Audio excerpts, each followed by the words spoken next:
Halo guys, apa kabar kalian? Semoga kalian selalu sehat dan selalu dalam lindungan Tuhan. Film yang akan kita review kali ini berjudul Sanam Teri Kasam.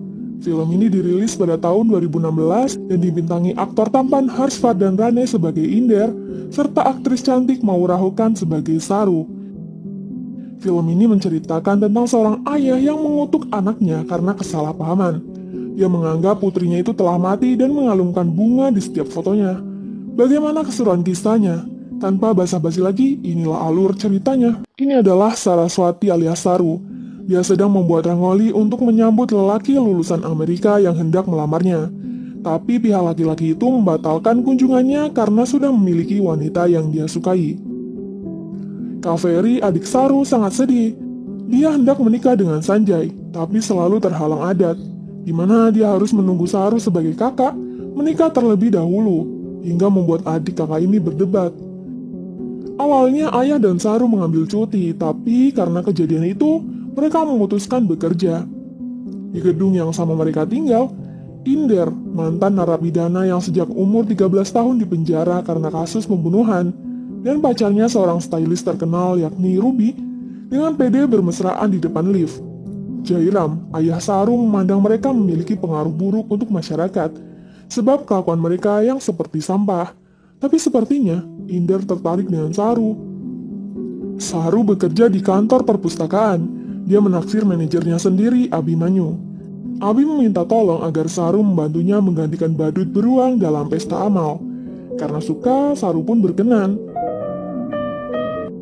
Sayangnya, Saru malah dibully rekan kerja Abi. Mereka menertawai Saru yang mau-mau saja disuruh menjadi badut oleh Abi, hingga membuat Saru sedih.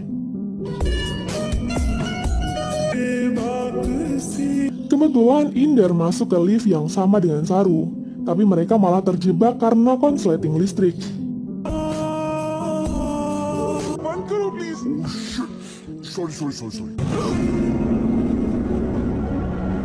Atas kejadian itu, Inder semakin tertarik dengan Saru.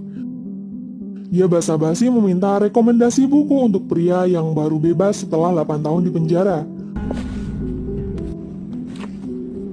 Setelah itu, dia sering meminjam buku perpus dan diam-diam menulis surat di kartu setiap buku yang dia kembalikan.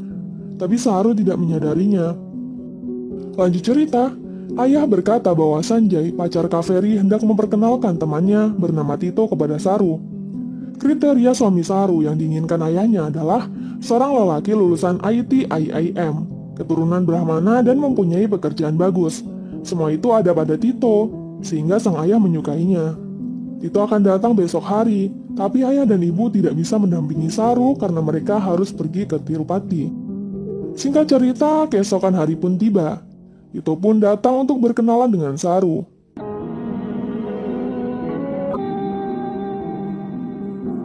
Tapi Tito tidak menyukai Saru. Saru diam-diam mendengar pembicaraan Tito dengan Sanjay. Tito mengatai Saru seperti bibi-bibi kolot. Tito semakin kecewa setelah tahu bahwa dia adalah pria ke-10 yang menolak Saru. Karena itu, Kaveri memarahi Saru yang tidak juga merubah penampilan kolotnya sehingga tidak ada yang mau menikahinya. Apalagi pacar Kaveri sudah tidak mau menunggu lebih lama lagi. Dia memutuskan untuk kawin lari. Namun Saru menghentikannya.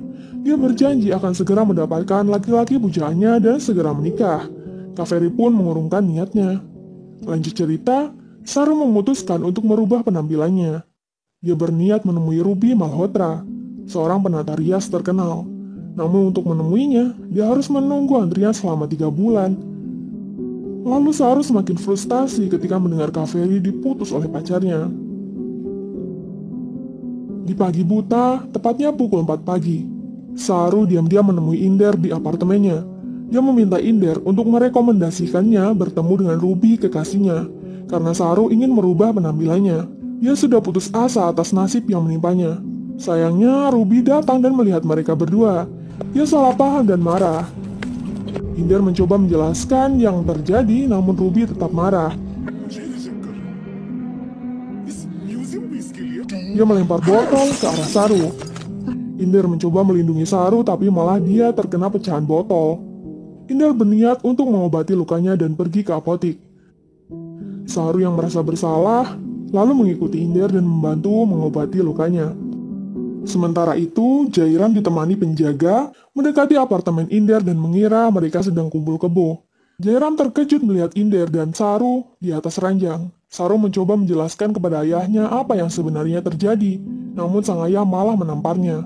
Meskipun pengurus apartemen menyarankan untuk membicarakan masalah ini di rumah, Jairam malah menelpon istrinya, memintanya mengadakan upacara persembahan terakhir 3 hari lagi untuk putrinya yang sudah mati, Saraswati alias Saru. Dan sudah tidak ada lagi penghalang untuk putri bungsunya menikah. Hal itu membuat Saru sangat sedih. Ibu yang bingung menelpon Saru dan bertanya apa yang sebenarnya terjadi. Saru menceritakan semuanya dan meminta untuk mengizinkan adiknya menikah dahulu. Dan lalu Saru melarang ibunya menemuinya karena ayahnya pasti tidak akan memperbolehkan. Usai dianggap mati dan tak diakui anak, Saru tinggal di sebuah rumah kontrakan yang dicarikan Inder. Kedekatan keduanya dimulai sebagai teman. Inder berusaha membantu segala keperluan Saru.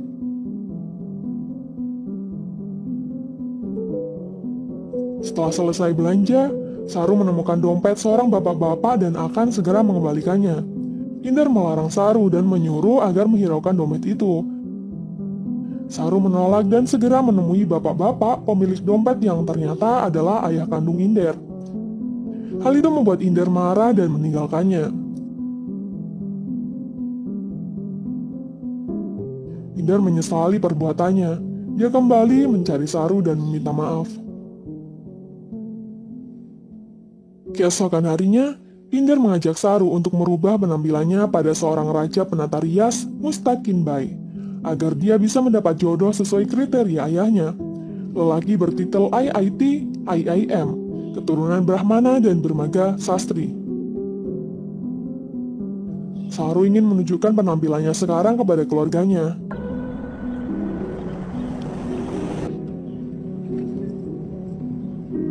Sesampainya di rumah, dia terkejut melihat keluarganya yang sedang mengadakan ritual kematiannya.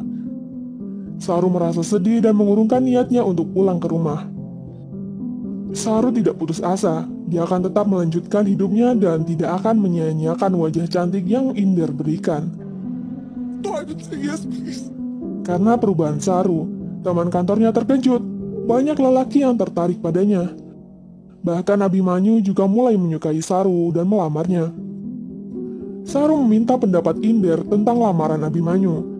Dengan perasaan cemburu, Inder menyuruh Saru menerima lamaran Abhimanyu.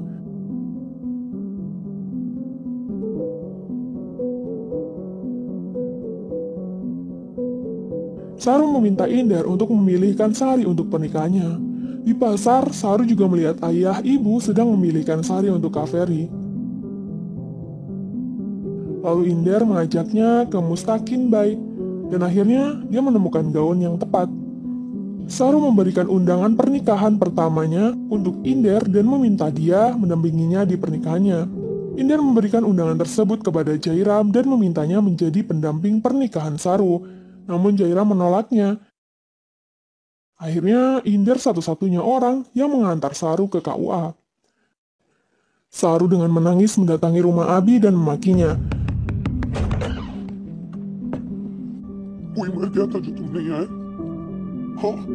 Abi tidak bisa datang karena orang tuanya tidak merestui hubungan mereka. Apalagi ayah Abi mengatakan, "Aku tidak akan pernah membiarkan anakku menikahi wanita yang sudah dianggap mati oleh orang tuanya. Bahkan masih hidup pun, orang tuamu sudah melakukan upacara kematianmu." Saru sangat terpukul mendengar itu. Itu seperti kutukan baginya. Dia kira Abi telah menerima apa adanya dirinya, tapi Abi justru membuat luka hati Saru semakin dalam. Tak ingin rugi telah memesan tiket hotel. Saru memutuskan untuk tinggal di hotel itu sembari mengenang kejadian pahit yang baru saja dia lalui. Karena khawatir, Inder pun menemani Saru. Saru meminta Inder melayaninya layaknya pengantin baru, agar Saru sedikit terobati.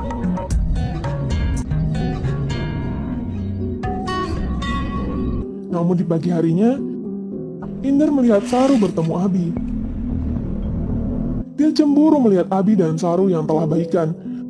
Apalagi setelah membaca surat dari Saru perihal Abi yang menyesali perbuatannya dan meminta kembali, Saru bingung, entah dia harus menerima atau menolaknya.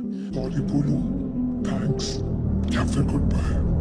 Tapi setelah tahu mereka berpelukan, sepertinya Inder merasa Saru telah kembali lagi dengan Abi. Saat Inder berkemas untuk meninggalkan apartemennya, Ibu Saru datang menemuinya dan meminta tolong untuk menyerahkan undangan pernikahan Carveri pada Saru. Awalnya Inder menolak, namun akhirnya dia bersedia.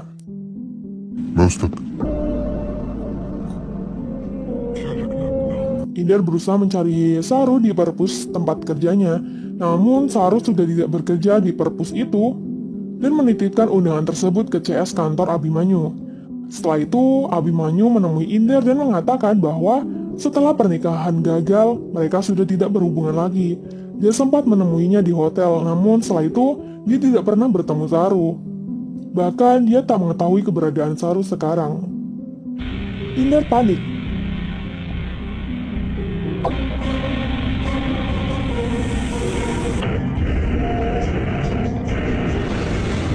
Sampai akhirnya berhasil menemukan Saru di sebuah hutan belantara di daerah pinggiran gunung. Mereka pun berdebat. Saru kecewa karena Inder meninggalkannya di hotel. Dia mengira Inder mulai mengacukannya. Oleh karena itu, Saru pergi. Tiba-tiba Saru pingsan dan hidungnya keluar darah. Setelah melihat tanda kartu pengenal rumah sakit, Inder terkejut. Ternyata Saru menderita tumor otak stadium akhir. Inder membawanya ke rumah sakit, di mana dokter berkata bahwa Saru terlambat untuk dioperasi atau dikemoterapi. Inder sedih melihat keadaan Saru sekarang ini. Dia mencoba menghibur Saru. Dia membuat pesta pernikahan Carveri sendiri di tempat rahasia. Dia sembunyi-sembunyi memasang kamera di setiap sudut rumah Saru. Lalu membawa Saru ke tempat rahasia tersebut.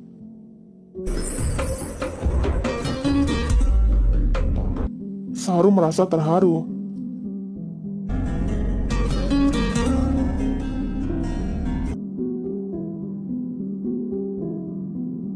Di kesempatan itu, Inder melamar Saru, namun Saru menolak. Dia mengira Inder ingin menikahinya hanya karena rasa simpatik. Karena keadaan Saru yang semakin lemah, mereka pun kembali ke rumah sakit. Inder putus asa dengan keadaan. Dia dengan mabuk pergi ke rumah Saru untuk melepaskan bunga yang dikalungkan di foto Saru. Hal itu membuat Jaira murka.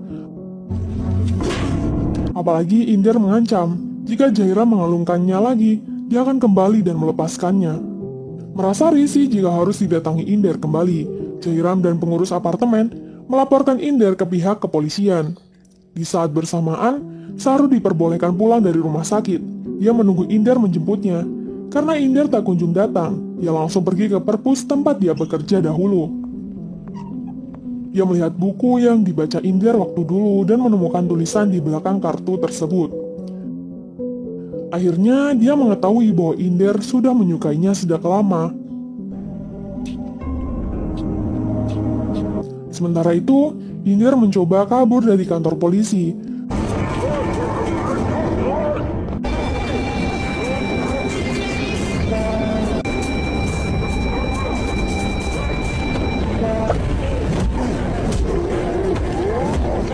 Namun melihat tingkahnya yang brutal, salah seorang inspektur bernama Valmiki merasa kasihan dan memberinya waktu 10 menit untuk menemui kekasihnya. Dengan tangan terborgol, Inder memasuki perpus dan menemui Saru.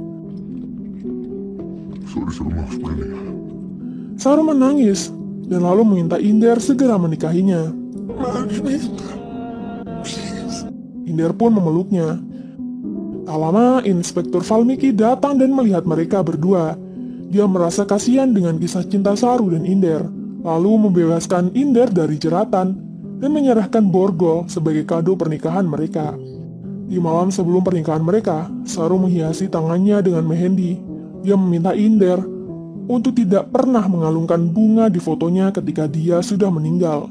Dia meminta untuk dikuburkan di bawah pohonan indah, di tanah seluas 2 yard. Ketika belahan jiwaku datang mengunjungiku, Aku akan datang bersama bunga yang berguguran. Inder kembali menemui Jairam untuk meminta restu padanya, namun dia melihat foto Saru masih dikalungkan bunga. Dia marah sambil menodongkan pistol ke arah Jairam. Inder hanya mengancam Jairam saja. Dia mengatakan bahwa saat Saru melihat bunga melingkari fotonya, hatinya hancur. Dia menangis dan untuk menghentikan tangisannya, Inder rela membunuh atau mati untuk Saru. Melihat kekuatan cinta Inder untuk anaknya, ibu berjanji tidak akan membiarkan ayah mengkalungkan bunga di foto Saru lagi. Keesokan harinya, Inder dan Saru melangsungkan pernikahannya di KUA dan hanya dihadiri oleh Inspektur Valmiki sekaligus sebagai saksi. Saat mengucapkan 7 ikrar sumpah, Inder berhenti saat harus berjanji untuk berbakti kepada orang tua. Dia tidak berbakti kepada ayahnya. Jika itu dia ucapkan, maka Inder akan mendustai pernikahannya dengan Saru. Kemudian mereka kembali masuk ruangan dan melanjutkan ritual pernikahan. Saat hendak mengalungkan bunga, mereka terkejut karena orang tua Saru datang. Jairam menyesali perbuatannya dan memberikan restu. Jairam takjub dengan cinta Inder yang besar untuk Saru. Gue mau Saru. Setelah sah dan menandatangani pernikahan,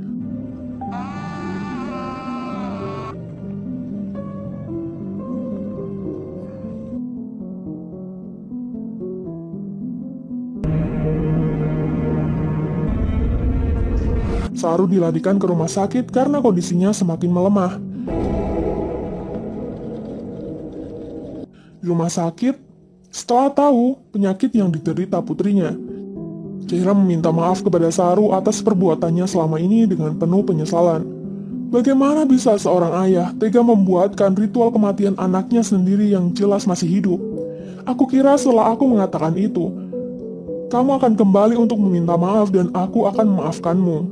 Tapi karena kebodohanku, Dewa telah mengabulkan sekaligus mengutuk kehidupan anakku. Saru memaafkan ayahnya. Dia merasa ini memang sudah takdir yang ditulis Tuhan untuknya, dan tidak perlu lagi menyesali apapun.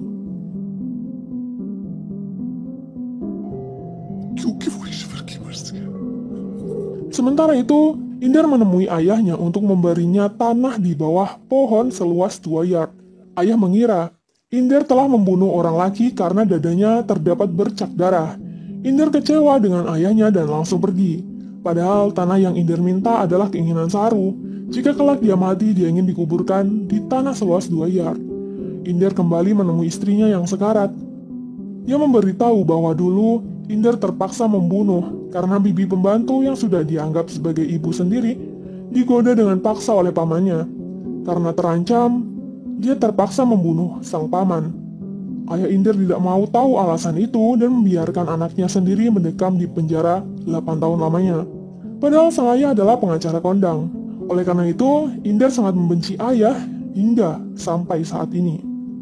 Saru memaklumi itu, tapi dia juga meminta Inder untuk memaafkan ayahnya. Saat kau memeluk ayahmu, maka kebencianmu perlahan akan menjadi kasih sayang. Inder pun berjanji akan memaafkan ayahnya demi Saru.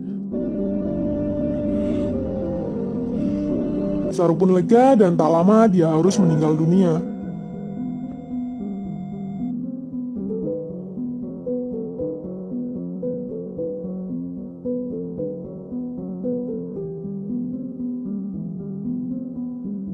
Lanjut cerita, ayah Inder datang ke rumah sakit untuk menemuinya beserta menantunya. Dia meminta maaf atas kesalahannya dahulu dan akan memberikan tanah yang Inder minta sebagai mahar pernikahan mereka. Dia juga akan merawat Saru sebaik mungkin hingga menantunya itu sehat kembali. Tapi semua itu terlambat. Saru telah meninggal dunia. Ayah semakin menyesalinya. Dia merasa tidak pernah berbuat apa-apa untuk anaknya. Tapi Inder menepati janjinya untuk Saru. Dia memaafkan ayahnya dan kembali hidup bersama. Sekarang Inder telah menjadi pengacara sukses. Setiap hari dia mengunjungi makam istrinya di tanah seluas 2 yard di bawah pohon besar. Bunga yang berguguran itu adalah tanda kedatangan Saru untuknya. Inder berkeluh kesah perihal hari yang dilaluinya tanpa Saru. Tapi setidaknya dia telah menunaikan janjinya untuk Saru. Seperti judul film ini, Sanam Teri Kasam, yang berarti demi sumpah janji setiamu sayang. Terima kasih buat kalian yang sudah nonton channel ini. Jangan lupa tinggalkan like dan saran kalian di kolom komentar. Sampai jumpa di alur cerita berikutnya. Terima kasih.